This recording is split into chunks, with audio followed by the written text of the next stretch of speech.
lisani yafqahu qawli. Dengar insya-Allah. Boleh dengar sekarang?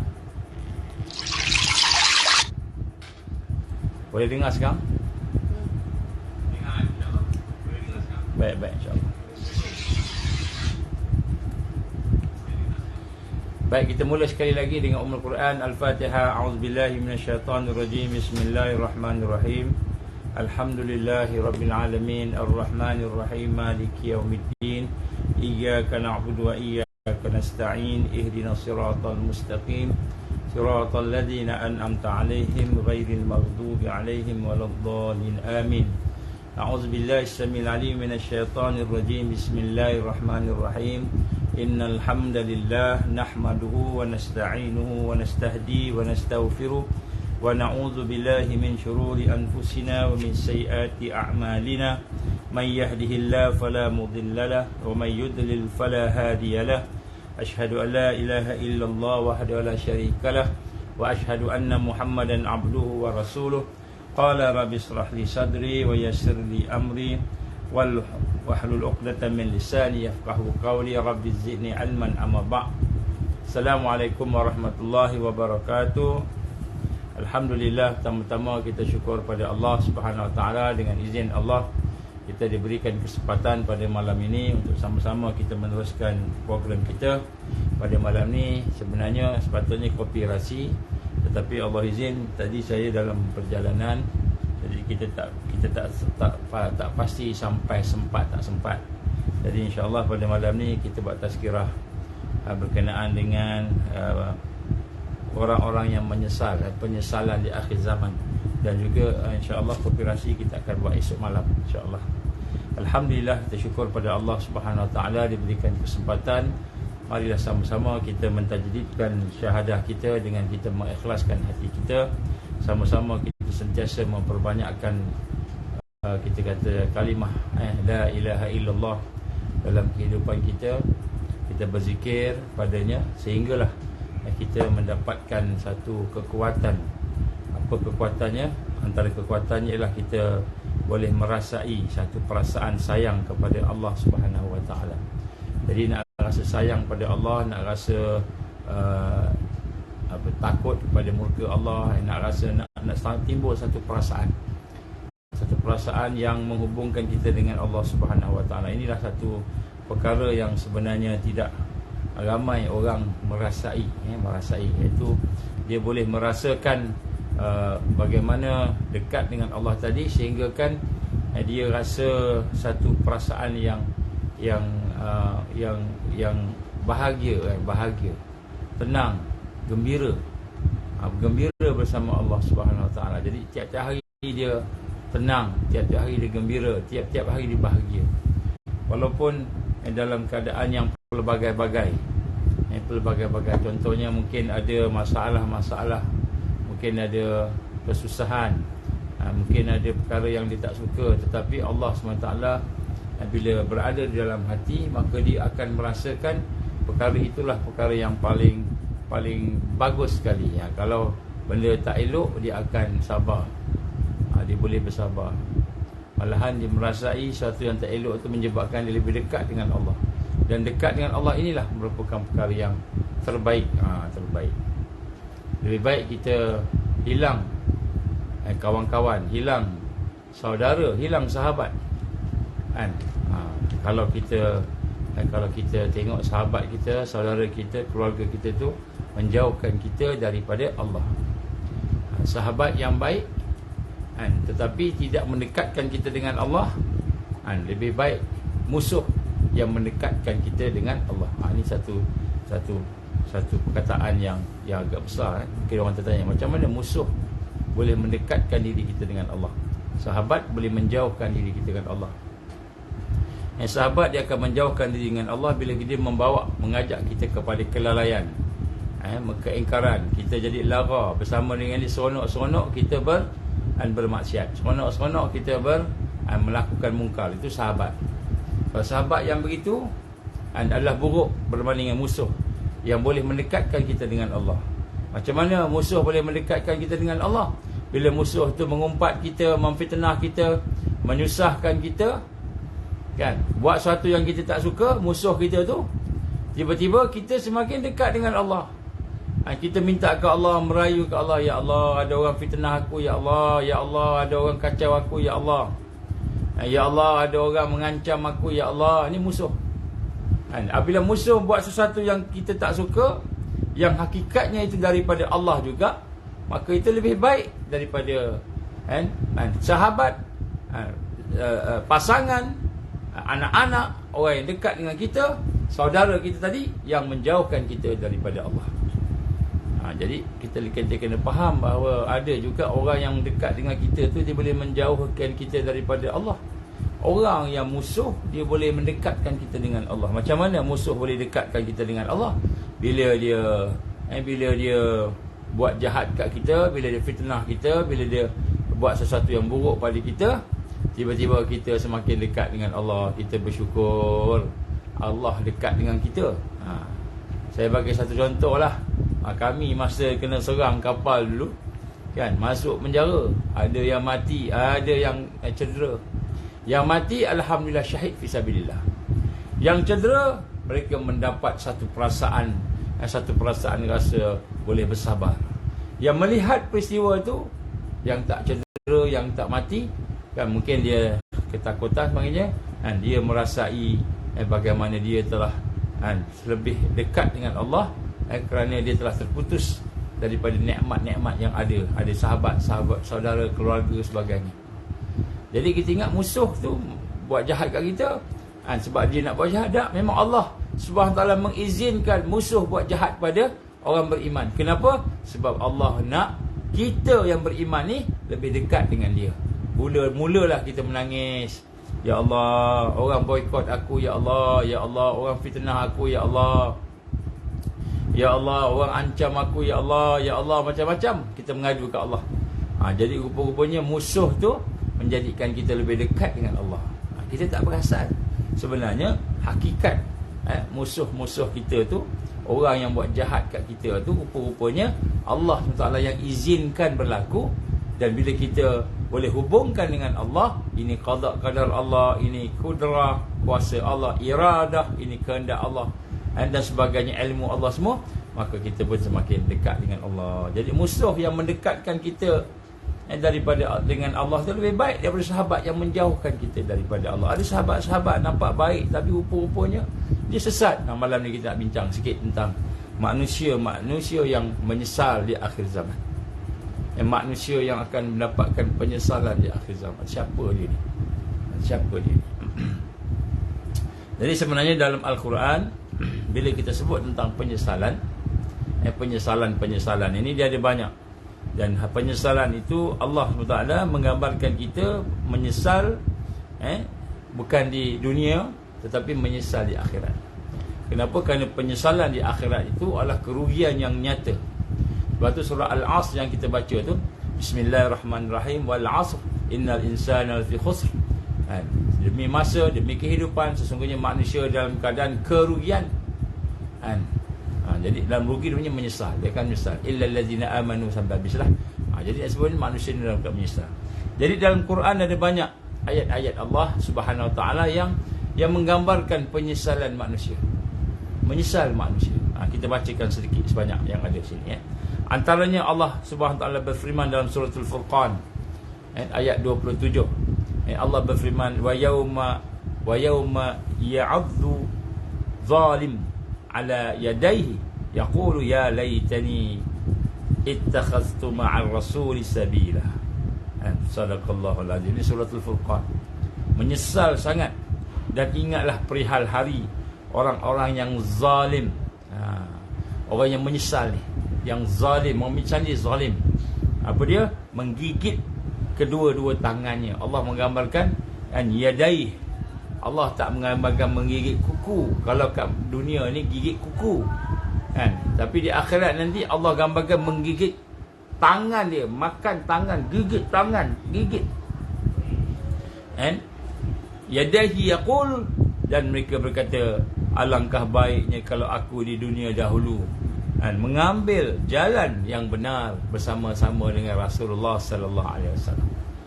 Jadi nombor satu, kenapa? Kerana tak ikut sunnah. Menyesal tak ikut sunnah. Kita hari ni, kita ingat kita dah okey dah sebagainya, kita pun kata okey dah kita. Rupanya kita tak ikut sunnah. Kita ingat kita ikut sunnah. Sebab kita ingat sunnah tu pakai kopiah, sunnah janggut, sunnah pakai tutup aurat, sunnah. Itu hanya sunnah-sunnah yang kecil.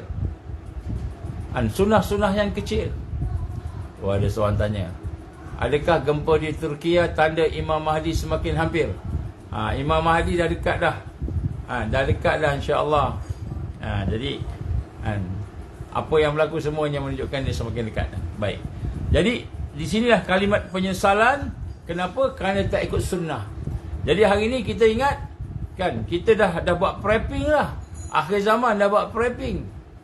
Dah ada makanan, dah ada tempat, dah ada kuda, dah ada panah, dah ada gua, nak sembunyi daripada Dajjal, macam-macam.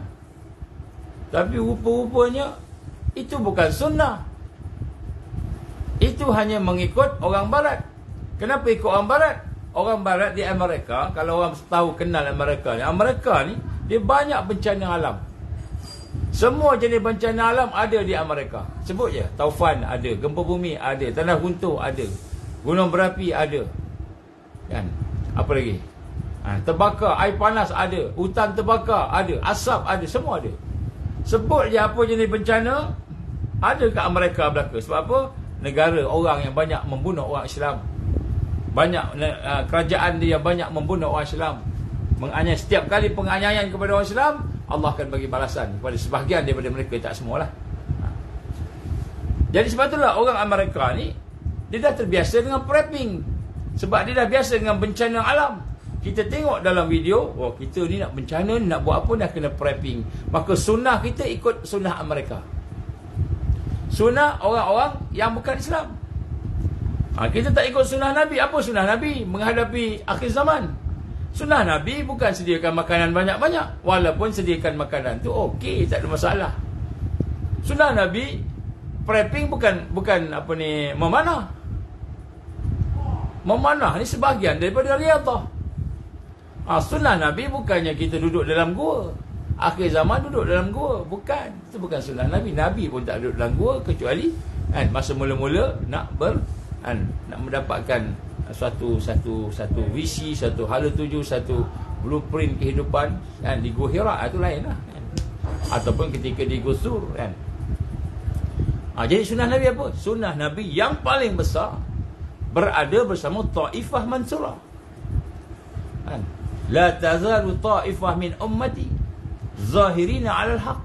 Akan sentiasa ada di kalangan umat aku ini yang diberikan kemenangan, kelompok yang diberikan kemenangan min ummati, daripada umat aku, zahirina 'alal haq. Prepping iman, betul. Salah satu jadi sunnah Nabi apa? Sunnah Nabi ialah kita mengikuti jalan dia. Jalan apa? Jalan dakwah, jalan tarbiyah, dan jalan jihad fi sabilillah. Itu sunnah dia. Dan nak buat tak boleh seorang-seorang, kena buat secara jamaah. Bila sebut jamaah pula, jangan kita rasa jamaah kita yang paling baik, the best. Walaupun kita rasa jamaah kita yang paling baik, itulah yang paling sempurna, tapi jangan merendahkan orang. Jangan merendah-rendahkan orang. Kita kata, aku punya jamaah ni bagus dah, kan? Jangan merendahkan orang, itu ujub. Ujub ni dia boleh lahir dalam bentuk individu dan boleh lahir dalam bentuk jama'i. Kita kata apa? Kita kata, walau seburuk-buruk kita pun, selemah-lemah kita pun, kita lebih baik daripada orang lain di luar, kan? Kita tak tahu. Kita nampak kita baik, tapi rupa-rupanya kita tak baik. Tapi kita kena izzah. Izzah dengan apa? Bukan izzah dengan diri kita, izzah dengan jamaah kita, izzah dengan sunnah yang bersama kita. Mulia bersama sunnah, mulia bersama Quran. Ini kita kata nombor satu, orang menyesal kerana tak ikut Nabi. Maksud tak ikut Nabi di sini, tak ikut Rasul. Rasul sabila, jalan Rasul. Bukan dia kata Rasul saja, sunnah Nabi sallallahu alaihi wasallam. Ini menyesal. Siapa yang tak ikut akan menyesal. Sebab tu kita kena ada ilmu. Hari ni saya berbincang dengan beberapa kawan-kawan NGO lah, kan? Dia kata kita kena ada tanah, kita kena tanam, kita betul, kita kena ladang, betul. Tapi yang kita nak buat bukan berladang, bukan bertani, bukan berternak. Yang kita nak buat menghidupkan sunnah. Menghidupkan sunnah apa? Dengan dakwahnya. Mana ladang tu menjadi jalan wasail. Salah satu daripada jalan-jalan untuk dakwah, tarbiyah dan membina kekuatan ummah, jihad fi sabilillah. Itu semua tu adalah merupakan sunnah.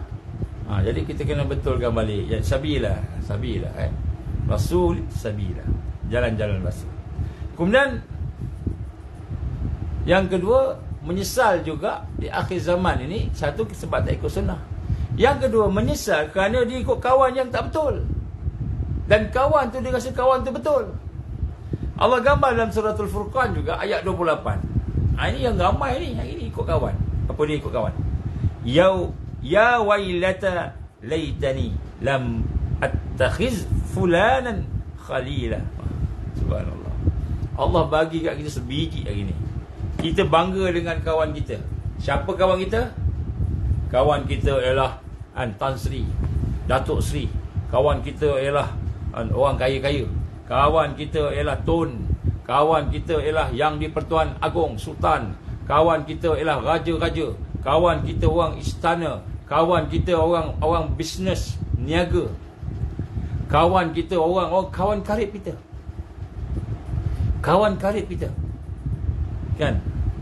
Maka di akhirat nanti akan ada satu penyesalan, kan? Di mana apa kata orang yang menyesal ni? Celaka aku. Ya wailata laitani. Celakalah aku. Dia mencelakakan diri sendiri. Kalau kat dunia celakakan orang, celaka kau, itulah habau, kan? Dekat sini celakakan diri sendiri di akhirat nanti. Alangkah baiknya kalau aku tidak mengambil dia ni sebagai sahabat karib aku. Yang kedua, menyesal.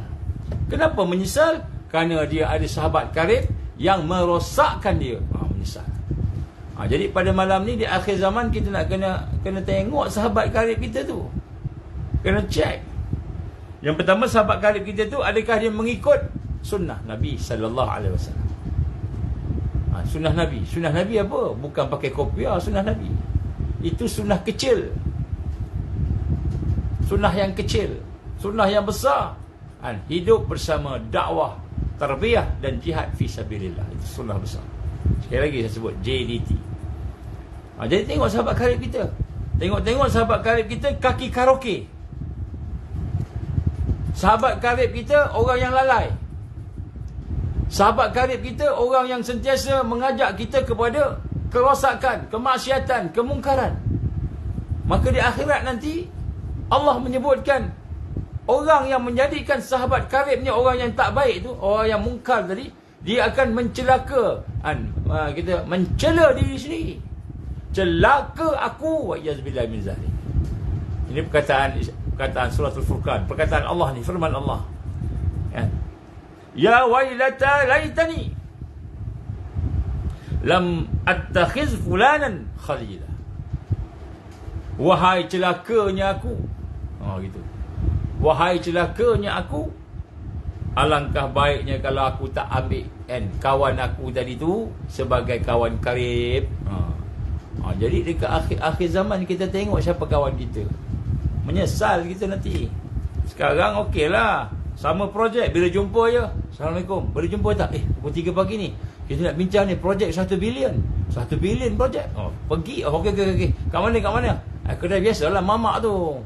Mamak mana tu? Mamak Hindu tu, pelita tu. Contoh kan. Okey, aku pergi. Pergi jumpa dekat Starbucks. Jumpa dekat tempat Hindu.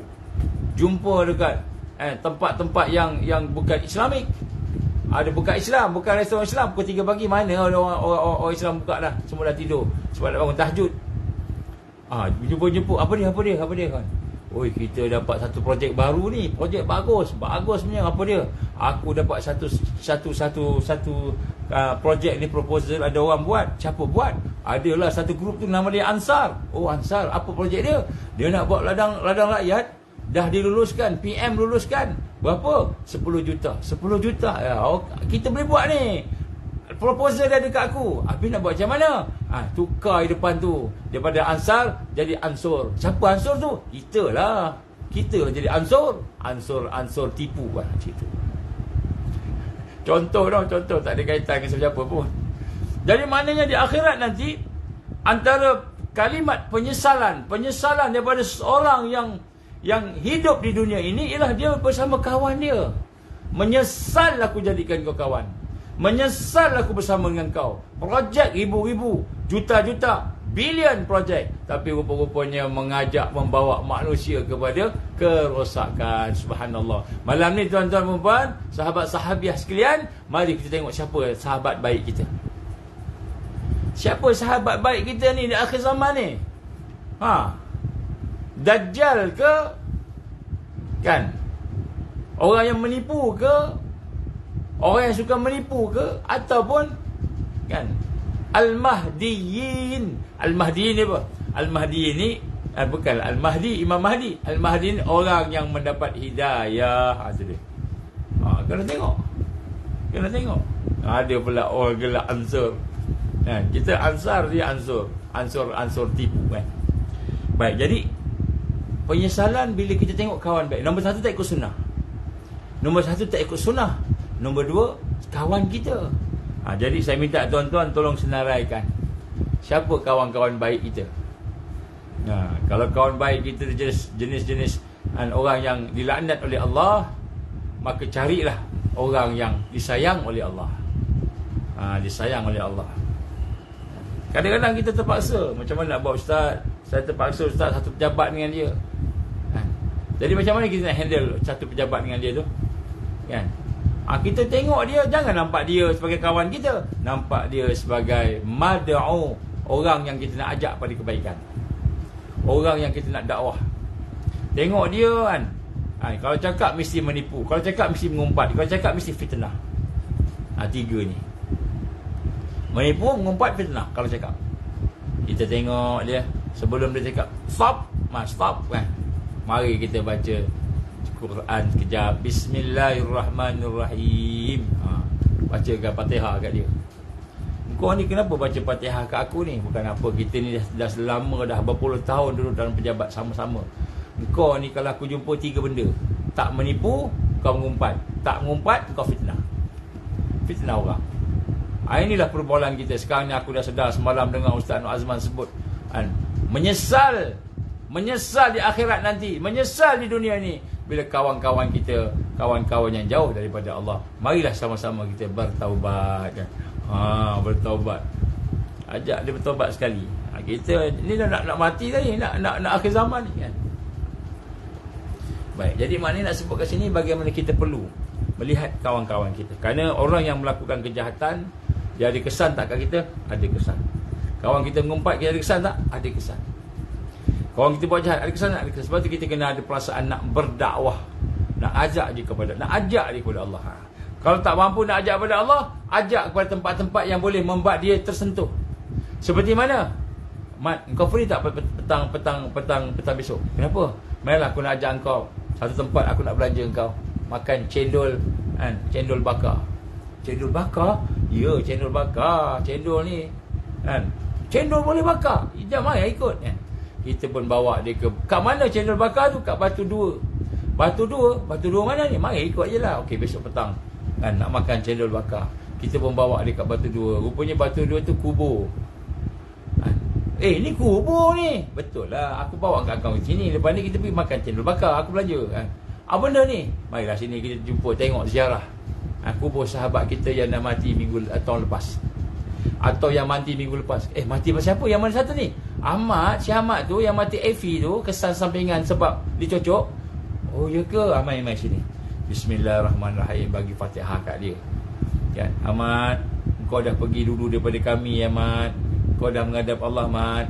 Mudah-mudahan Allah SWT terima amalan kau Ahmad. Mudah-mudahan Allah terima semua taubat kau Ahmad kan. Kami yang ada kat sini kan, tunggu nanti bila lah masanya. Kenapa kau cerita pasal mati-mati ni? Dah, kita kan kawan Ahmad, cakaplah pasal ni. Bagi tazkirah kat dia, ajak ada tempat yang boleh menyentuh hati dia. Tiba-tiba dia menangis. Kenapa kau menangis? Aku teringat dulu aku dengan Ahmad buat jahat.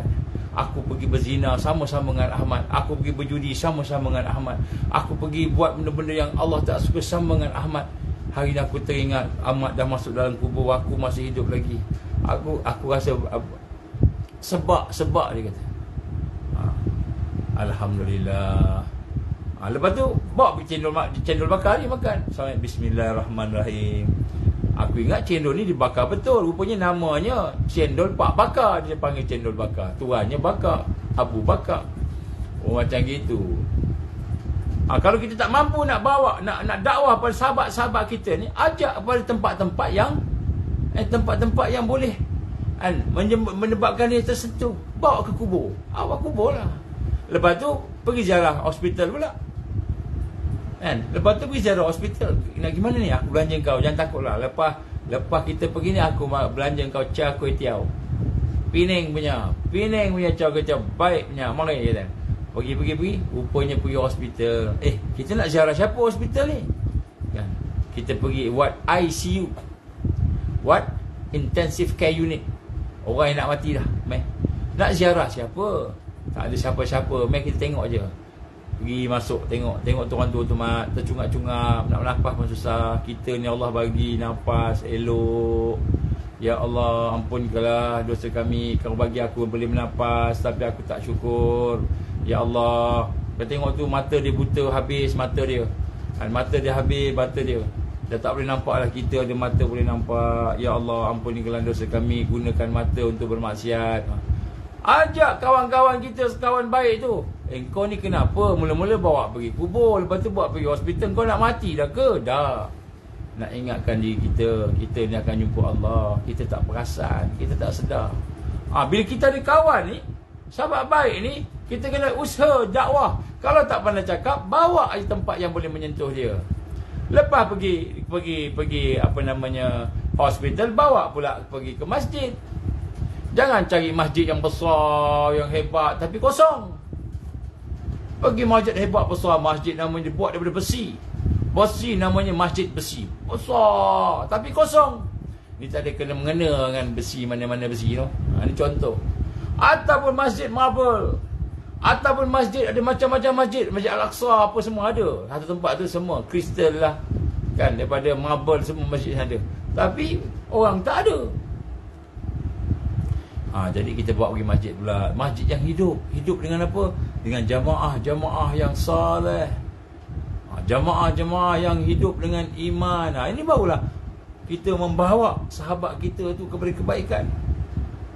Pergi masjid, dia pun tersentuh. Mari kita solat taubat. Solat sunat tahiyatul masjid.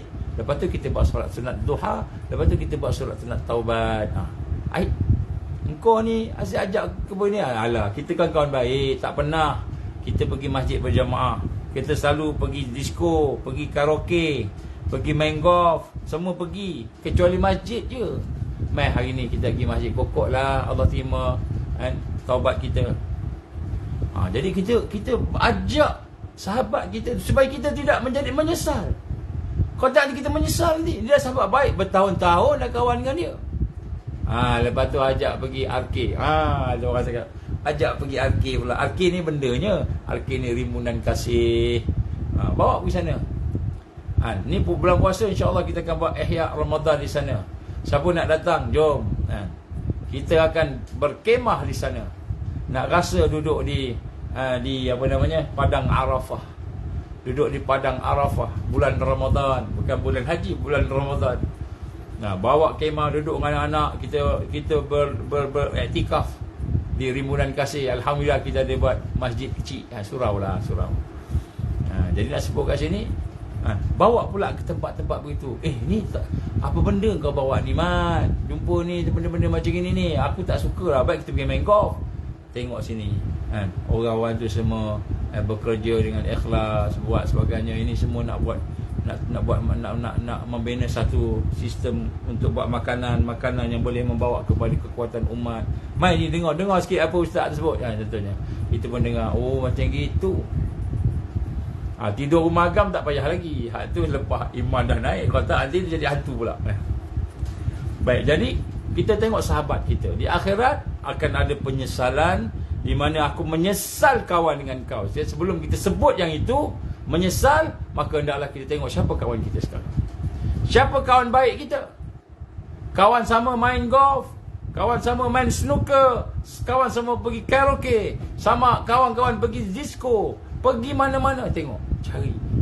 Kalau ada kawan-kawan yang membawa kita jauh daripada Allah, maka marilah sama-sama kita cari kawan-kawan yang boleh membawa kepada kekuatan.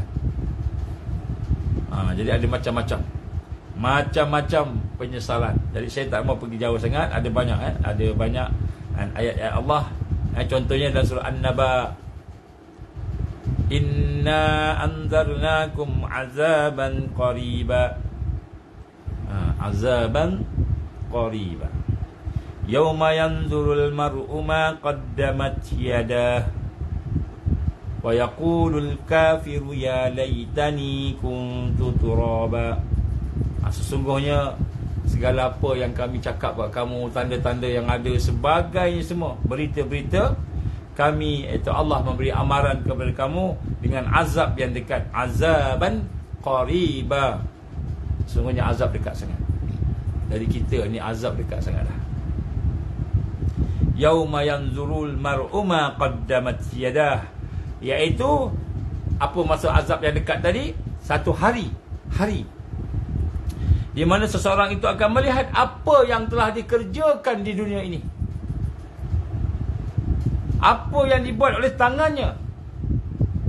Maka berkatalah mereka yang menyesal, wa yaqulul kafiru ya laitani kuntu turaba.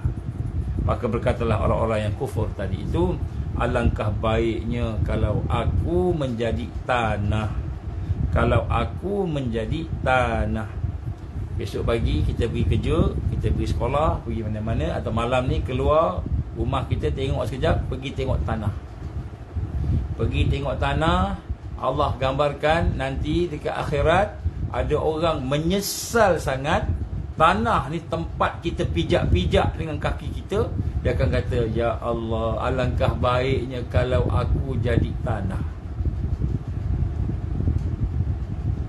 Jadi ini dah digambarkan oleh kita tentang perkara-perkara, ataupun kita gambarkan tentang apa yang bakal berlaku di akhirat. Penyesalan. Itu di akhirat. Jadi kita patah balik kat dunia pula. Jadi kat dunia ni, sekarang ni, apa yang mereka buat? Orang yang menyesal ni, sekarang ni buat apa ni? Kita tengok. Saya nak bacakan ayat Allah Subhanahu Wa Taala yang kita disuruh baca tiap-tiap hari. Suruh ingat kat kita ni. Surah Al-Kahfi ayat 103 sehingga 106 ataupun 108. Tengok mana sempat tak sempat. A'udzubillahi minasyaitonir rajim. Qul hal nunabbi'ukum bil akhsarina a'mala alladhina dhalla sa'yuhum fil hayatid dunya wa hum yahsabuna annahum yuhsinuna sun'a ulaika alladhina kafaru bi ayati rabbihim wa liqa'ihi fahabitat a'maluhum fala nuqimu lahum yawmal qiyamati wazna. Sadaqallahul azim. Ini ayat surah Al-Kahfi daripada ayat 103 sampai 105. Kita tengok apa Allah sebut. Ini ialah kehidupan mereka yang saya sebut tadi, yang menyesal. Menyesal sangat. Yang kita sebut tadi, sampai gigit tangan, bukan gigit jari, gigit tangan, sampai mencelakakan diri sendiri. Celaka, bukan orang, celaka diri sendiri. Kenapa? Aku kawan dengan kau. Kita tak tengok kawan kita siapa, tapi bila akhirat kita mencelakakan diri kita sendiri. Wa iyazbillah min zalik. Apa Allah berfirman dalam Quran dalam surah Al-Kahfi? A'udzubillahi minasyaitonir rajim. Qul hal nunabbi'ukum bil akhsarina a'mala. Katakan. Qul. Katakan. Adakah kamu suka kalau kami, itu Allah, memberitahu kepada kamu tentang orang yang paling rugi, yang paling rugi amalan-amalan dia. Siapa dia yang paling rugi ni, amalan ni, sampai peringkat dia menyesal sangat-sangat di akhirat. Malahan di dunia ni pun dia akan menyesal. Maknanya akhsarin, orang-orang yang amalannya itu rugi, tak ada lebih rugi lagi daripada itu. Maknanya tak ada orang lebih rugi lagi daripada orang yang amalannya begini ni. Ni orang yang di akhir zaman. Sebab tu kita bila baca surah Al-Kahfi ni, 10 ayat yang awal atau 10 ayat yang terakhir tu, dia ada banyak pengajaran. Malam ni kita tengok kan, antara pengajaran dulu kan, penyesalan kan. Katakanlah kan, hal nunabbi'ukum bil akhsarina a'mala, mahukah kami tunjukkan kepada kamu, kabarkan kepada kamu, beritahu pada kamu orang yang paling rugi amalan perbuatannya. Iaitu maksud yang paling rugi ni, akhsarin ini, yang tak ada orang lebih rugi daripada dia lagi lah. Kalau kita meniaga rugi, pun tak kalah juga. Kalau kita muflis, bankrupt pun, dia lagi teruk lagi. Ni digambarkan ialah orang yang paling rugi sekali.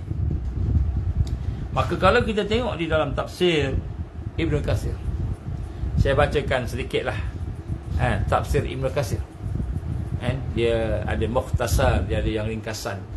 Saya akan rujuk kepada dua ni, Ibn Katsir, dan juga rujuk kepada Fi Zilalil Quran, insyaAllah. Dalam Fi Zilalil Quran, Syekh Qutb rahimahullah telah mendefinisikan. Dia kata maksud akhsarina a'mala itu orang yang paling rugi, maknanya tidak ada orang lebih rugi lagi daripada itu. Maknanya kalau kita hidup di dunia ni sekarang ni, tak kira lah jawatan kita apa, Perdana Menteri ke, timbalan Perdana Menteri 1 ke, timbalan Perdana Menteri 2 ke, Menteri ABC ke,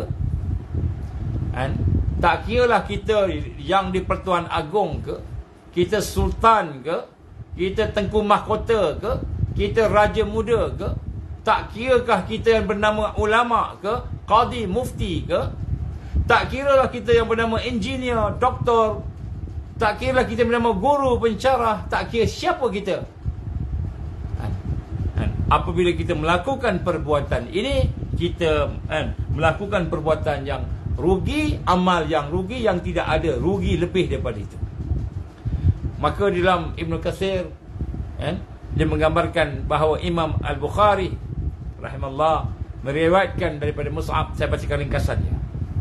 Dia menceritakan, aku pernah bertanya kepada ayahku. Mus'ab ni, siapa Mus'ab ni? Anak kepada Sa'ad bin Abi Waqqas radhiyallahu anhu. Jadi Mus'ab ni bertanya kepada ayah dia, Sa'ad bin Abi Waqqas radhiyallahu anhu. Kata apa? Ya wahai ayahanda.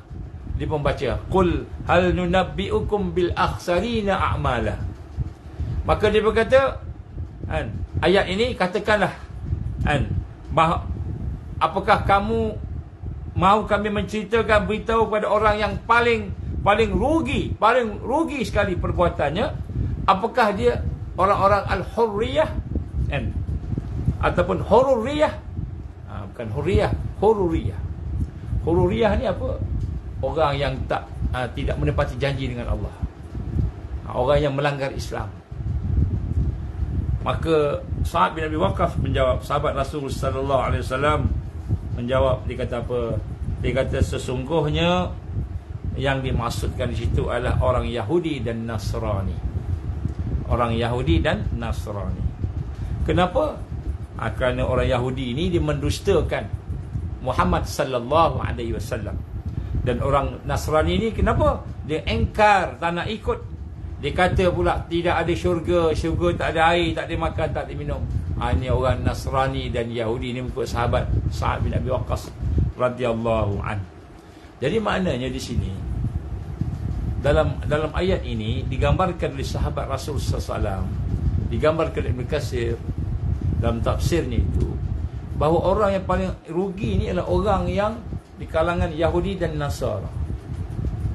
Habis apa kena mengenai kita? Kita bukan bangsa Yahudi, kita bukan Bani Israel. Kita bukan orang, kita orang Jawa, orang Bugis, orang Malaysia kan. Jadi apa kaitan dengan kita? Ini bukan kita lah, orang lain dah. Ingat tak sabda Rasulullah SAW, bagaimana keadaan dan orang-orang yang mengikuti Yahudi dan Nasara. Mengikuti Yahudi dan Nasara. Dan sehasta demi sehasta, sedikit demi sedikit, akhirnya masuk ke lubang biawak. Jadi nak sebut kat sini, sebenarnya dalam konteks kita pada hari ini yang jelas ialah bagaimana mereka ini ialah orang-orang disebut juga Al-Hururiyah, itu orang yang telah melampaui, melanggar janji setia dengan Allah, diikut Yahudi dan Nasara.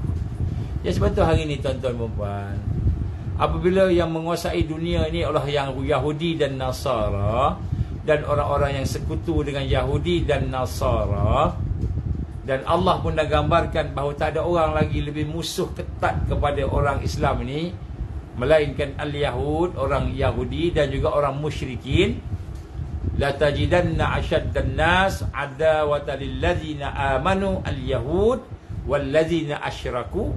Dan kamu pasti jumpa di kalangan manusia itu orang yang paling dahsyat, yang paling hebat permusuhannya kepada orang beriman, iaitu al-Yahud, orang Yahudi, walladzina asyraku, dan orang yang mensyirikkan Allah.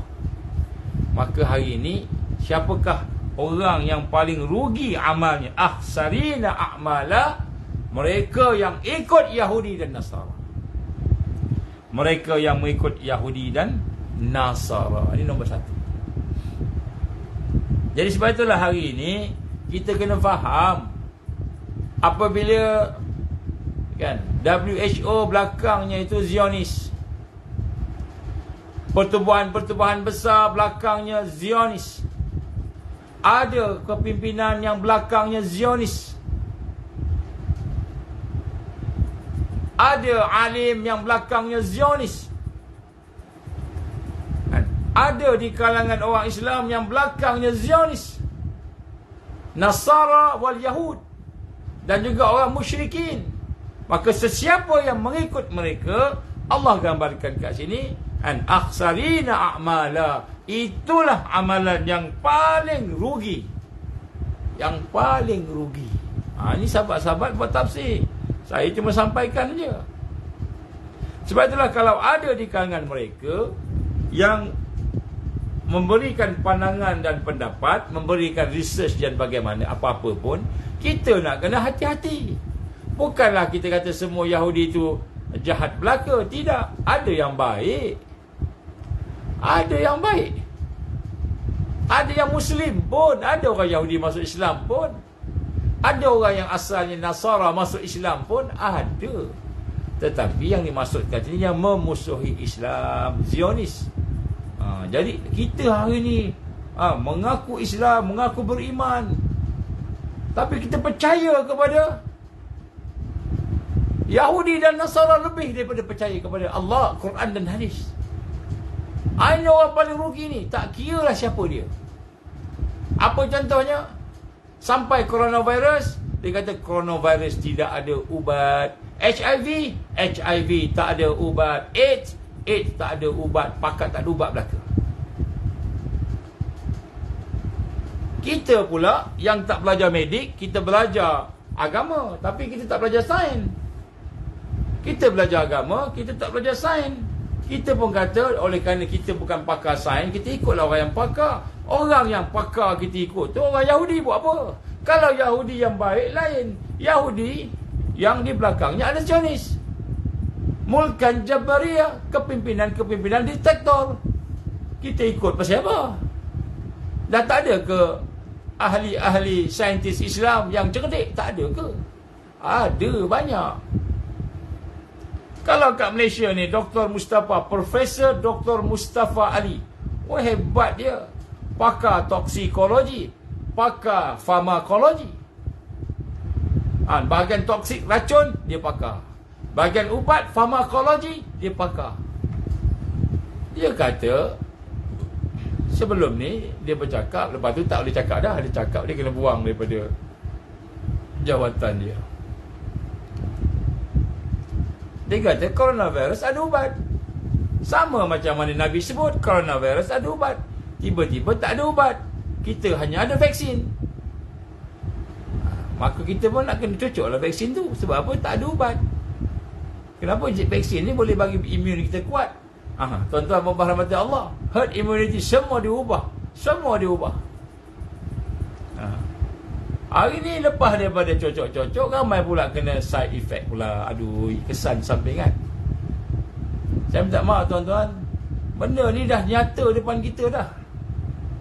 Jadi orang yang mengikut musuh Islam ni, Zionis ni, tak kira lah siapa pun dia, maka itulah amalan yang paling rugi sekali, yang akan membawa kepada penyesalan di dunia dan di akhirat.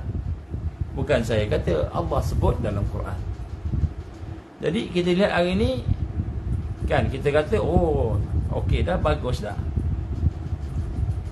Jadi kita nak kena tengok tengok balik lah. Jangan menyesal. Nanti jadi zombie nanti. Jangan menyesal. Saya minta maaf no. Malam ni saya keras sikit lah. Jadi siapa orang yang paling teruk sekali? Orang yang tidak mengikut sunnah, orang yang ikut musuh.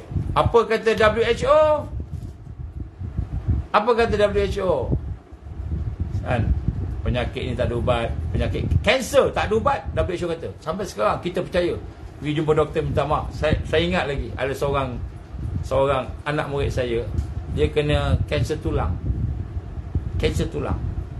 Nak jalan pun sakit. Tulang dia reput. Muda lagi. Umur 20-an, awal 20-an, muda lagi. Kanser tulang reput. Jalan reput, jalan sakit, nak berdiri sakit, baring sakit. Dia jumpa doktor, seorang Muslim, seorang yang beriman. Dan doktor tu pula ada kefahaman Islam, ada tarbiyah. Jumpa dia, dia kata, saya nak sebut minta maaf lah, kita kena sabar apa yang Allah, sabar apa yang Allah bagi. Kita kena redha qada qadar Allah. Dia kata penyakit ni tak ada ubat. Maknanya apa? Tunggu mati je. Kanser tulang, tunggu mati je. Kenapa? WHO cakap. Kajian-kajian manusia yang berasaskan kepada Yahudi cakap. Mereka cakap tak ada ubat, kanser tak ada ubat. Dia marah kat doktor tu. Dia kata, doktor tak ada iman. Doktor tak ada iman. Ini anak murid saya, Alhamdulillah. Saya mengaku dia murid lah. Sebab dia cakap macam itu, saya mengaku dia murid. Ada juga anak murid yang saya tak mengaku murid. Ini bukan murid saya ni. Dia datang kelas sampai tidur. Dia bukan anak murid saya. Dia mengamalkan baru jadi anak murid. Dia kata doktor tak ada iman. Bercakap orang Islam tapi tak ada iman. Dia kata tak ada ubat. Sedangkan Nabi kata setiap penyakit ada ubat. Tak ada iman. Adakah Allah kalah dengan kanser? Allah tak boleh sediakan ubat ke dengan kanser? Macam gitulah. Tak ada ubat. InsyaAllah pun tak ada. Ini nak sebut sini. Bila dah ikut Yahudi ni, ada fikrah Islam, ada tarbiyah, ada dakwah pun, habis tutup semua. Kenapa? Kerana ilmu yang telah dibawa itu sihir. Tak nampak dah kebenaran Quran, tak nampak dah kebenaran sunnah. Sama juga dengan HIV. Saya nak sebut sekarang kanser kawan tu, anak kawan tu, anak murid saya tu, alhamdulillah dah sembuh. Dah sambung pergi belajar ke luar negara. Saya tak sebut nama negara, saya kira orang tahu. Ada satu kes lagi. Ada seorang kawan juga, Allah izin, dia kena penyakit AIDS. Tapi bukan dia yang ada hubungan dengan apa semua, tak. Suami dia ada AIDS. Berhubungan dengan, tak tahulah, kita tak naklah cakap apa, tapi dia kena AIDS. Akhirnya merebak, terkena jangkit ke dia. maka menangis. Jumpa doktor, doktor kata tak ada ubat AIDS. Kamu jaga diri kamu, makan elok, jaga tidur elok sebagainya. Tak ada ubat. Maknanya mati je lah. Macam itulah. Allah izin saya pergi ke satu tempat, satu madrasah, pergi bawa sebagainya, Alhamdulillah sembuh. AIDS ada ubat, kanser ada ubat, coronavirus ada ubat. InsyaAllah semua penyakit ada ubat. Ini yang Rasul sallallahu alaihi wasallam beritahu. Tiba-tiba musuh-musuh kata tak ada ubat, tak ada ubat, tak ada ubat. Tuan-tuan rahmat Allah SWT, kita kena yakin dengan sunnah lebih daripada yakin dengan mulut-mulut Yahudi. Jadi sebab itu nak sebut kat sini, kan, orang yang paling rugi ini ialah orang yang mengikut Yahud wan Nasara. Kita tengok apa dia cakap, bukan tak boleh terima. Kita kena fikir betul tak betul. Kalau benda tu berlanggaran dengan Quran dan Sunnah, confirm salah. Yang kita pergi ikut pasal apa? Oh, saya doktor, saya pakar. Saya dah belajar kat universiti Yahudi sedunia. Saya dah belajar kat universiti Nasara sedunia. Saya dah belajar dah dengan semua tokoh-tokoh Yahudi. Semua kata begini. Saya paling pandai. Kamu ada doktor ke? Kamu ada kepakaran ke? Dia tanya. Pernah satu ketika ada orang cakap, Nur Azman bukan doktor perubatan. Dia kata, Nur Azman bukan doktor perubatan. Siapa yang cakap Nur Azman doktor perubatan ni? Kenapa? Kalau kita cakap benda sunnah lawan dengan medical, salah ke? Walaupun dia seorang budak yang cakapnya Quran, yang cakapnya hadis Nabi lebih benar daripada perkataan manusia-manusia yang ada, terutamanya musuh Allah. Ini basic tetapi sihirnya tadi. Ini nak sebut sini. Qul hal nunabbiukum bil akhsarina a'mala. Katakanlah, akan kami beritahukan kepada kamu tentang orang-orang yang paling rugi amalannya, perbuatannya. Kemudian ditafsirkan Yahud wan Nasara. Ada satu tafsir mengatakan siapa rugi ni? Yahud wan Nasara. Yang kita duk ikut Yahud Nasara pasal apa? Nak sangat ikut Bill Gates tu? Nak sangat ikut WEF, World Economic Forum? Nak sangat ke? Bangga. Kami buat satu presentation, cerita sikit tentang WEF, World Economic Forum, sekian. Tiba-tiba dia keluar ni seorang yang tokoh negara ni. Ini kawan saya. Klaus Schwab kawan saya ni. Bangga. Saya dah pernah pergi ke WEF punya convention. Saya pergi. Saya dengar, subhanallah, dia lebih bangga bersama dengan orang-orang Yahudi berbanding dengan orang-orang beriman yang duduk kat depan dia ni, yang present pada dia. Subhanallah, walhamdulillah, wala ilaha illallah, Allahu akbar. Ini amalan yang merugikan. Sebab tu kita kena tengok balik. Siapa yang baru masuk ni, cuba dengar daripada awal. Saya takut salah faham ni. Kemudian Allah gambarkan siapa orang, apa dia karakter orang-orang yang ada ni, yang menyesal, akan menyesal di dunia ni, akhirat pun menyesal. Allah sambung dalam ayat yang seterusnya, allazina dhalla sa'yuhum fil hayatid dunya. Jadi mereka inilah orang-orang yang seluruh usahanya, amalannya itu sia-sia. Subhanallah. Siapa yang ikut Yahudi, yang ikut Nasara, yang mana belakang itu ada perancangan jahat, musuh Zionis, musuh Dajjal dan sebagainya, ikut mereka, follow mereka. Allah gambar allazina dhalla sa'yuhum fil hayatid dunya. Mereka punya amalan di dunia ni semuanya itu adalah merupakan sia-sia sahaja. Perbuatan yang sia-sia. Dhalla sa'yuhum, yang sia-sia, perbuatan yang sia-sia. Kenapa sia-sia? Kerana bila kita mengikut Yahudi dan Nasara, nombor satu, kita tidak akan mendekati hidayah Allah. Yang ini digambarkan oleh Syekh Qutb rahimahullah dalam Fizil Al-Quran. Kenapa amalan-amalan itu sia-sia? Kerana dia tidak akan membawa kepada hidayah Allah. Hidayah ni apa? Salah satunya cahaya ilmu.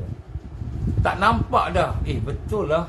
Ni biochemical, ini biological weapon, chemical weapon. Betul lah. Tak nampak.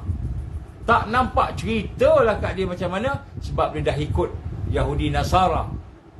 Akhsarina a'mala. Amal yang paling rugi sekali. Yang mana Allah gambarkan sia-sia. Kenapa? Kerana nombor satu, amalan itu tidak membawa kepada hidayah Allah. Dan apabila tidak membawa kepada hidayah Allah, maka bermakna dia juga tidak akan mendapat taufik daripada Allah. Ini bahaya ni, sebab tu rugi. Dah lah hidayah tak dapat, taufik lagi tak dapat. Apa lagi inayah? Inayah lagi jauh. Apa bendanya tu? Hidayah ni ialah petunjuk Allah, ilmu, petunjuk Allah. Kan, sebab tu dia kata ini grup anti-vaksin ni. Yang di label anti-vaksin je. Dia tak nampak yang cakap depan dia tu pakar. Siapanya? Profesor Dr. Mustafa Ali. Pakar. Profesor Dr. Adlina. Profesor Dr. sekian. Yang cakap tu Profesor belaka, Doktor belaka. Yang dinampak apa? Ni anti-vaksin. Hidayah tak masuk. Tak masuk dia kata. Ini anti-establishment. Tak masuk. Kenapa? Allah dah gambarkan dalam ayat ini. Mereka mengikut Yahudi wan Nasara. Dia mengikut musuh Islam, musuh Allah. Maka perbuatan dia sia-sia. Sia-sia. Cakap apa pun sia-sia. Kenapa?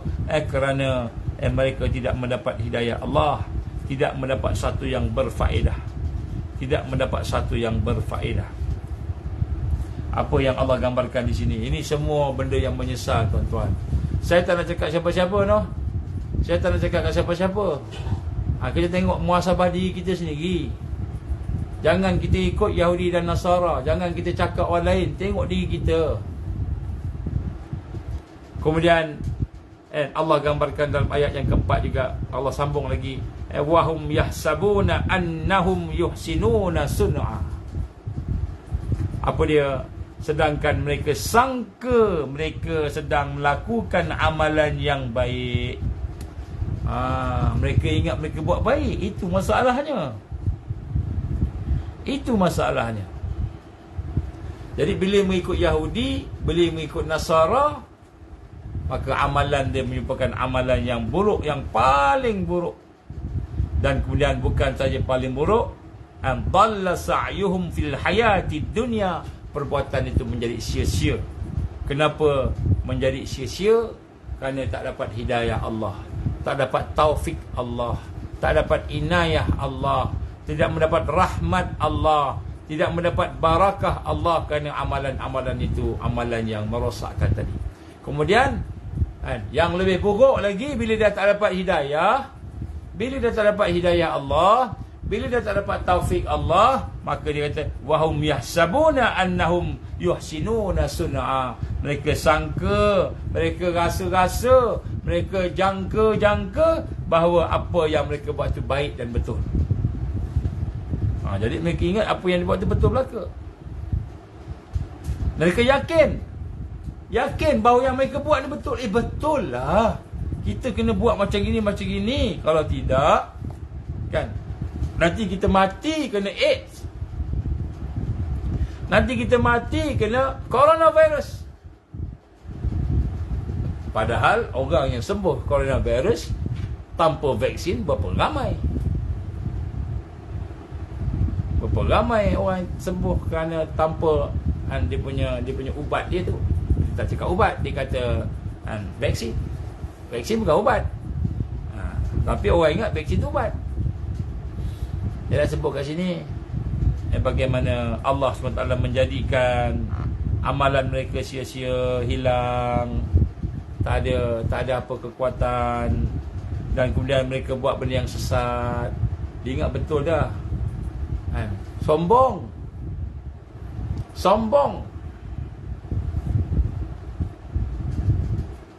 Dia rasa dia dah medical doktor, pakar, maka dia rasa dia betul. Sombong. Ini berlaku ni depan mata kita ni. Saya minta maaf lah kalau ada kawan-kawan kita medical kat sini. Saya bukan kata semua doktor, tak semua. Tapi doktor yang sombong, yang tidak mahu melihat sunnah dan Al-Quran. Ini kesombongan ini yang menyebabkan mereka rasa mereka betul. Pernah satu ketika saya mengambil data-data KKM. Kemudian data-data KKM itu saya sebut, ini statistik dia, perangkaan-perangkaannya yang menunjukkan sekian. Saya baca je data tu. Saya cuma bacakan balik data tu, bukan ulas pun. Dia hantar mesej kat saya, jangan buat ajaran sesat. Dah disebut kita sesat dah. Orang yang buat ni, ia orang di fikrah Islam,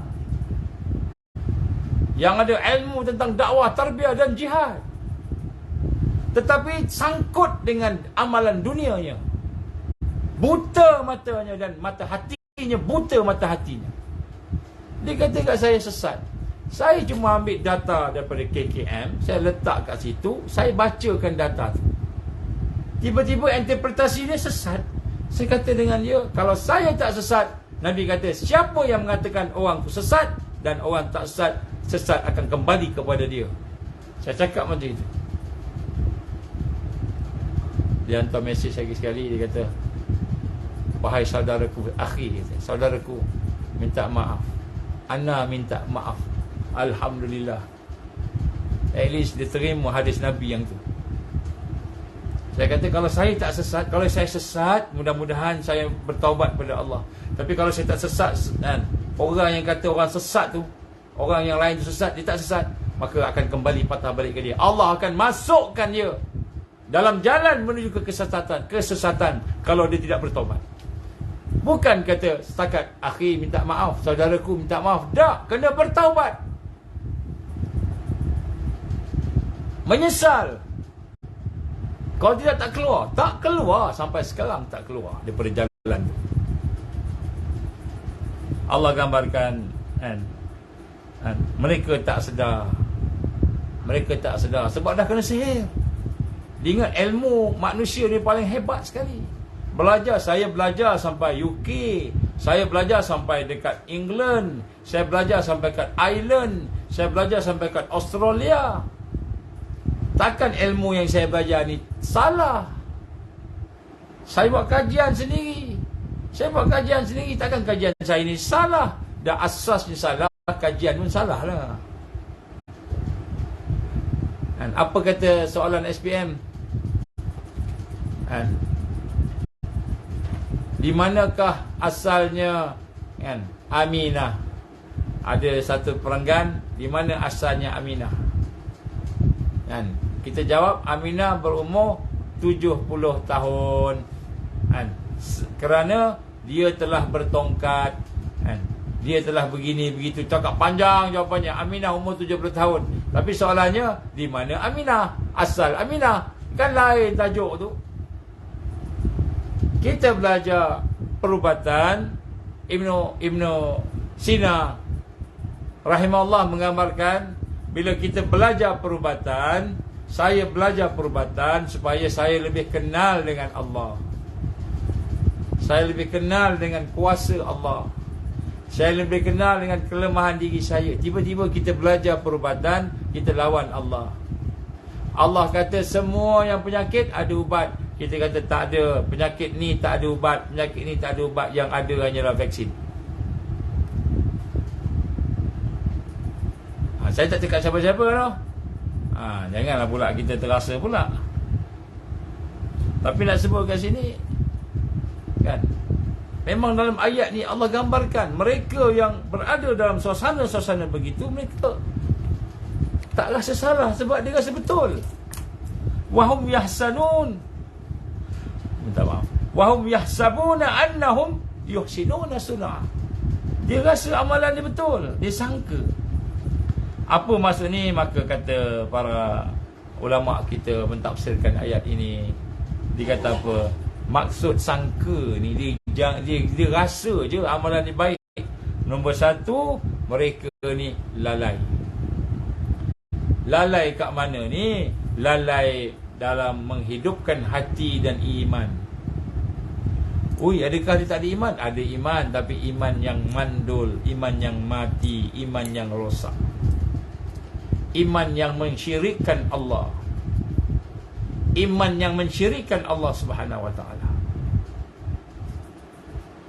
Kenapa mensyirikkan Allah? Allah yang maha berkuasa. Tiba-tiba dia kata penyakit tak ada ubat, seolah Allah tak berkuasa nak menyembuhkan penyakit tersebut. Penyakit tak ada ubat.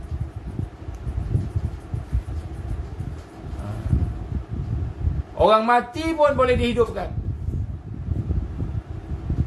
Orang mati pun boleh dihidupkan. Apa lagi orang sakit? Kita tengok mujizat-mujizat Nabi Isa AS dan sebagainya. Orang mati pun. Peristiwa Ashabul Kahfi, 305 tahun hidup, balik semula lepas tidur kan. Tiba-tiba kita kata inilah caranya. Cubalah tengok sunnah, ada ubatnya tu. Apa ubatnya? Mungkin habatus sauda. Ada hadis tentang habatus sauda, ada hadis tentang madu, ada hadis tentang kurma. Tapi dah tertutup hatinya, tak nampak. Di mana iman kamu? Di mana iman kita? Ini kita kena tengok semula ni. Oh, subhanallah, subhanallah. Bila kita tengok tafsir ni, Allahu Akbar. Ini menjelaskan apa yang berlaku sekarang. Maka yang pertama, sangka baik tu maknanya dia lalai. Dia tidak sedar bahawa dia dah duduk dalam lubang biawak, lubang Yahudi dan Nasara. Dia tak sedar. Dia tak sedar, tak perasan. Dia bangga dengan ilmu dia. Dia bangga dengan ilmu dia. Tak sedar, tak perasan. Dan mereka terus melakukan perbuatan yang sia-sia. Mereka terus melakukan perbuatan yang sesat, sehingga mereka menghabiskan hidup mereka secara percuma, sia-sia. Ini tuan-tuan, subhanallah, sebenarnya kita nak kena tengok balik tafsir surah Al-Kahfi ni. Hari ni kita cerita pasal penyesalan ni. Orang menyesal ni. Bukan kata orang tu, Allah tak sebut orang tu tak ada Islam, tak sebut. Tapi orang yang amalnya akhsarin, orang yang rugi amalannya itu. Maka kemudian Allah menggambarkan siapa mereka ni. Siapa mereka ni? Dalam ayat 105. Ulaika alladzina kafaru biayati rabbihim wa liqa'ih fahabitat a'maluhum. Jadi mereka ini ialah orang yang tidak mengkufuri, yang mengkufuri, tidak percaya kepada ayat Allah. Allah cakap begini, dia cakap begitu. Nabi cakap begini, dia cakap begitu. Tak percaya. Ini orang-orang ni, Allah tak cakap dia ni bukan orang Muslim ke apa, tak percaya. Mungkin dia Muslim, mungkin dia ahli Nasara, mungkin dia orang Yahudi yang ada kitab, tapi dia tak percaya. Dia tak percaya. Dia letakkan sains di atas. Sains jadi agama. Sains jadi rujukan yang menentukan iman, yang menentukan takwa tak takwa, sains. Betul tak betul, sains, bukan lagi Al-Quran, bukan lagi hadis Nabi sallallahu alaihi wasallam. Ulaika allazina kafaru biayati rabbihim. Dan mereka orang-orang yang mengkufurkan ayat-ayat Allah. Hakikatnya mereka kufurkan ayat Allah. Wa liqa'ih, dan juga pertemuan dengan Allah. Pertemuan dengan Allah Subhanahu wa ta'ala. Allah menggunakan perkataan fahabitat a'maluhum. Diterjemahkan dekat sini sebagai sia-sia amalan mereka.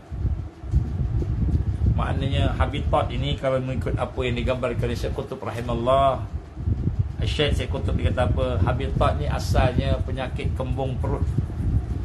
Ada binatang-binatang, contohnya lembu lah sebagainya, binatang ternakan, dia makan rumput, dia makan makanan yang beracun. Makanan yang beracun.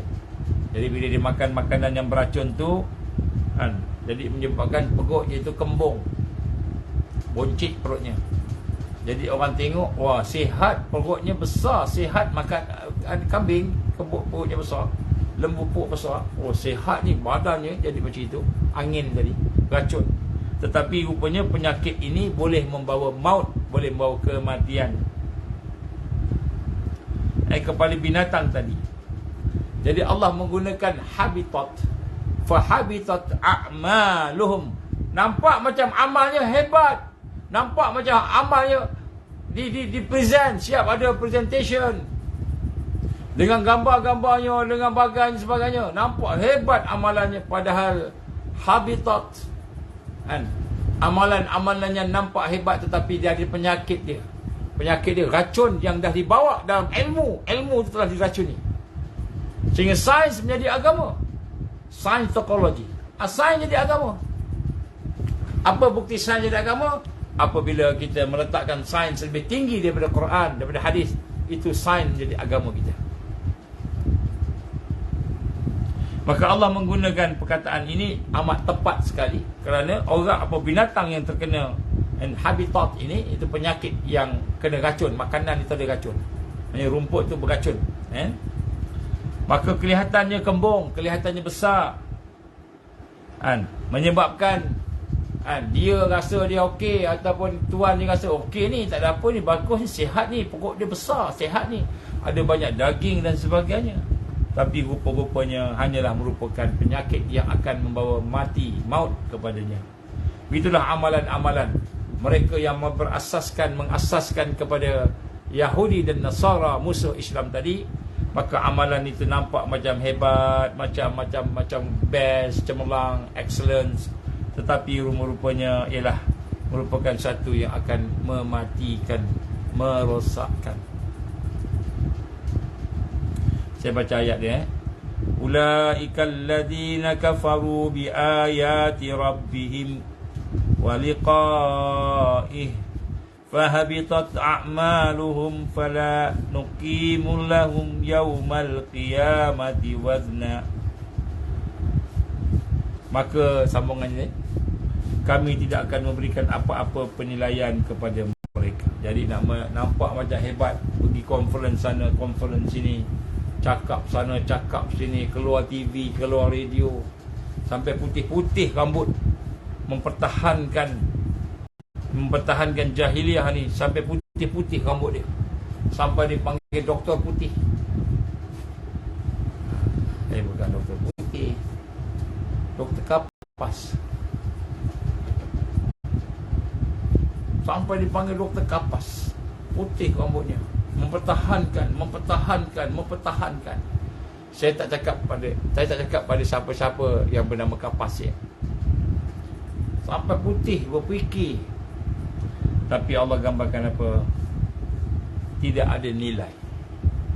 Kita mengikut Yahudi, mengikut Nasara, mengikut apa yang musuh nak, nampak hebat, boleh bentang kat convention, conference, dapat PhD, dapat doctorate.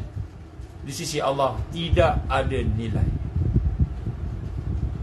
Maka Allah Subhanahu Wa Taala mempersampahkan ilmu tersebut, amalan tersebut, tidak diberikan nilai pada hari akhirat. Apa balasannya? Zalika jazaa'uhum jahannam. Orang-orang yang demikian itu, yang rasa amal dia betul, bagus, baik sebagainya, balasan mereka ialah neraka jahannam. Bima kafaru wattakhadhu ayati wa rusuli huzwa. Saya nak baca pun sebab tuan-tuan, saya ingat kawan-kawan. Orang-orang yang demikian, balasan mereka ialah neraka jahannam. Kerana mereka tidak beriman. Nampak macam Islam, tapi bila sebut Al-Quran, tak percaya. Lebih percaya kepada Yahudi dan Nasara. Tidak beriman. Dan menjadikan ayat-ayat aku, ayat Allah, dan para rasulku, rasul Allah, sebagai bahan-bahan ejekan. Apalah dikata mengejek sunnah. Saya bacakan dalam tafsir Ibn Katsir, digambarkan satu hadis Nabi sallallahu alaihi wasallam daripada Abu Hurairah radhiyallahu an, Rasulullah sallallahu alaihi wasallam telah bersabda. Dengar tuan-tuan. Bismillahirrahmanirrahim.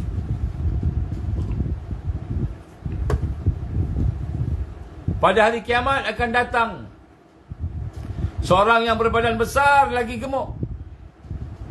Maknanya akhir akhirat nanti, kata Rasul sallallahu alaihi wasallam, akan datang orang yang badannya besar, gemuk. Agaknya gemuk ni makan banyak lah agaknya. Ni yang mana ni? Orang yang tak betul amalan tadi ni. Bukan gemuk sebarang gemuk. Ada juga orang yang badannya besar dan gemuk kan.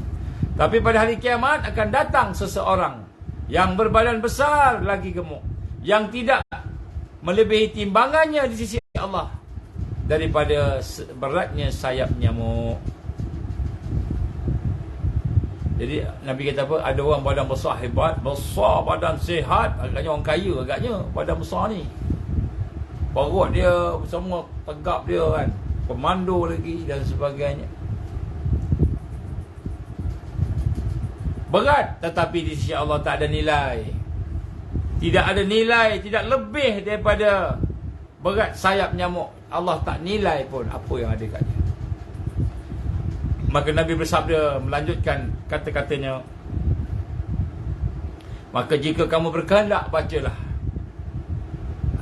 fa'lam nuqimu lahum yaumal qiyamati an wazna,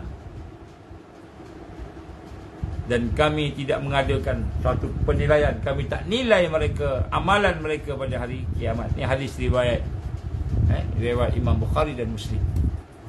Jadi maknanya kita ni kalau ikutlah orang yang sesat, orang yang ingkar ke Allah, maka amalan kita tu akan jadi sia-sia. Ini orang yang menyesal. Kenapa menyesal? Kerana dia ingat dia buat baik, dia ingat dia bagus, dia ingat dia ada ilmu, dia ingat dia ada sokongan, semua orang sokong dia, majoriti sokong dia, Bill Gates sokong dia, Klaus Schwab sokong dia, Dajjal sokong dia. Dia ingat okey semua satu dunia bersama. Rupa-rupanya Allah tak pandang, tak nilai sedikit. Ini kenapa? Kerana mengikut Nasara, Yahudi wan Nasara tadi, yang digambarkan oleh sahabat Nabi sallallahu alaihi wasallam. Zalika jazaohum jahannam bima kafaru. Demikianlah balasan kepada mereka, neraka jahanam, disebabkan kekufuran mereka. Jadi tuan-tuan rahmat Allah Ta'ala, saya nak mengajak diri saya pada malam ni, diri tuan-tuan sekalian, marilah, janganlah kita menjadi orang-orang yang menyesal. Orang yang menyesal secara umumnya, yang pertama saya sebut tadi awal tadi, siapa yang terlambat, kita tidak ikut sunnah Nabi, kita ikut arus. Apa arus kata, betul semua. Apa TV kata, betul semua. Apa media kata, betul semua. Apa radio kata, betul semua. Apa yang ada dalam arus, betul semua, walaupun bertentangan dengan Al-Quran dan Sunnah. Nombor satu, menyesal bila kita tak ikut Quran dan Sunnah. Menyesal tak ikut Sunnah Rasulullah sallallahu alaihi wasallam. Apa sunnah Nabi tuan-tuan? Yang besarnya nombor satu, mesti duduk dalam suasana tarbiyah, islah diri kita, tingkatkan diri kita. Dan islah diri kita ni bukan hanya belajar yang fardu ain, sembahyang, puasa, zakat, haji, syahadah. Bukan belajar rukun Islam saja, bukan belajar Islam saja, ad-din. Tetapi kita kena belajar juga musuh Islam. Sebab tu dalam Quran Allah sebut tentang musuh Islam. Siapa musuh Islam? Walan tarda ankal yahud walan nasara. Tidak akan sekali-kali redha di kalangan Yahudi dan Nasara, hatta tattabi'a millatahum, sehingga kamu ikut dia. Tuan-tuan, siapa? Kenapa Allah sebut Yahudi Nasara ni? Sebab Allah suruh kenal siapa musuh Islam. Allah suruh kita kenal siapa mereka ni, musuh ni. La tajidanna ashaddan nas adawatan lil ladina amanu al-yahud wal ladina asyraku. Kamu pasti jumpa di kalangan manusia mereka yang akan dahsyat sangat, kuat sangat permusuhan kepada orang beriman. Siapa dia? Al-Yahud. Allah perkenalkan Al-Yahud. Siapa Yahud ni? Kita kata Yahudi ni tak ada guna orang pun. Betul lah ada Yahudi yang baik, tapi ada tak Yahudi yang tak baik? Kalau tak baik, itu tak ada. Kenapa Allah sebut dalam ayat ni? Musuh yang paling keras nombor satu, Al-Yahud. Walladzina asyraku, dan orang-orang yang mensyirikkan Allah. Jadi Allah suruh kenal siapa dia Yahudi ni. Allah suruh kenal siapa dia ni. Freemason ni siapa? Allah suruh kenal. Illuminati ni siapa? Allah suruh kenal.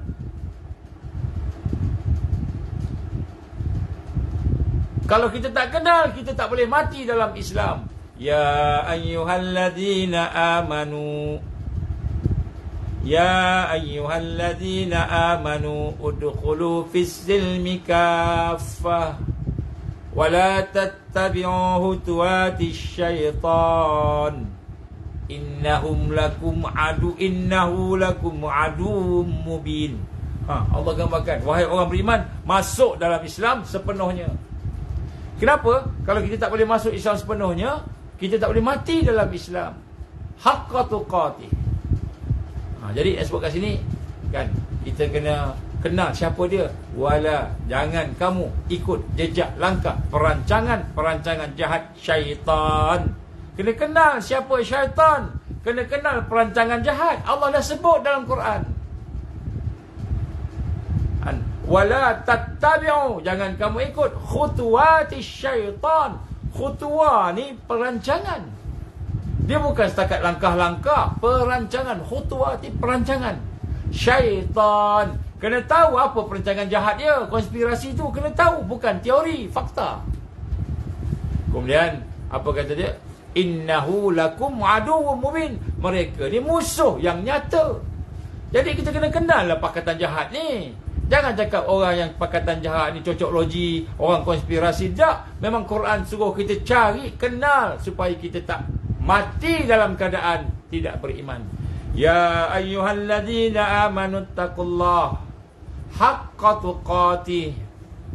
Wahai orang beriman, bertakwa kepada Allah. Kuatkan takwa kamu, sebenar-benar takwa. Wala tamutunna illa wa antum muslimun. Jangan kamu mati dalam keadaan melainkan dalam Islam. Jadi kalau kita tak belajar Yahudi ni siapa, Zionis ni siapa, yang kita kata ni semua baik belaka, nak toleransi, kita kena toleransi dengan Israel. Kita kena toleransi dengan Zionis. Israel duk bunuh anak-anak kita ni, duk bunuh ibu bapa kita, atuk nenek kita, duk bunuh di Palestin ni. Kita boleh toleransi. Kenapa? Atas asas peace, nak keamanan. Dia yang buat jahat, kita nak sayang dia pula. Tuan-tuan rahmat Allah Ta'ala, Allah perintah kita jangan ikut dia. Ayat lain nanti kita akan bincang pula. Jangan ikut dia ni. Ada ayat, banyak ayat melarang kita jadi kawan baik pun tak boleh. Jadi kemudian Allah dah larang kita nampak dah. Depan kita ada musuh, ada khutuwat, ada dia punya perancangan dia, perancangan teori konspirasi tu. Dulu teori kita kata, sekarang ni fakta. Jadi kita hari ni duk ikut apa yang ada pada arus, tanpa berpegang dengan Al-Quran dan Sunnah, ikut betul-betul Al-Quran Sunnah tadi, maka sudah tentu kita akan hanyut, kalah, rugi, menyesal. InsyaAllah mudah-mudahan bagi mereka yang baru masuk, lambat-lambat masuk ni, cuba tengok daripada awal. Saya takut salah faham.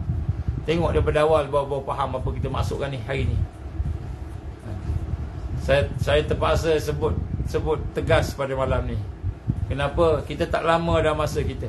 Kalau kita tidak kenal siapa dia musuh Islam, kita tak kenal siapa Zionis dan Nasara yang memusuhi Islam, Kita tak kenal siapa pemimpin-pemimpin yang memusuhi Islam, yang bertopengkan Islam, nampak macam Islam luarnya, kopiahnya, janggutnya, hebat semua nampak Islam, tapi rupanya merupakan kawan baik kepada Zionis tadi. Maka kita akan jadi sebagaimana apa yang digambarkan, orang-orang yang sia-sia amalannya, rugi amalannya. Wallahu alam. Saya minta maaf banyak-banyak. Dah pukul 11 dah ni. Mohon ampun kepada Allah, ya Allah. Bukalah hati-hati kami, ya Allah. Bantulah kami, ya Allah, untuk kenal yang hak itu hak, yang batil itu batil. Ya Allah, jadikanlah kami hidup bersama kebenaran. Jadilah kami orang yang melihat kebenaran dengan basirah. Ya Allah, sekiranya ada di kalangan kami ini yang bersama dengan musuh-musuh-Mu, ya Allah, bukakanlah hati-hati mereka, jiwa-jiwa mereka, fikiran mereka kepada hidayah-Mu, ya Allah, supaya mereka bersama-sama dengan orang-orang yang beriman, yang berislam, yang beruntung di dunia dan akhirat. Kalau ada di kalangan kami di sini, ya Allah, yang menonton, yang menyaksikan pada malam ini, yang hatinya keras dan bermusuh dengan-Mu, ya Allah, bermusuh dengan Islam, kami pohon pada-Mu, ya Allah, lembutkanlah hati mereka, berilah hidayah kepada mereka, pandulah hidup mereka, ya Allah. Janganlah jadikan mereka sebagai hamba-hamba yang lain daripada-Mu, ya Allah.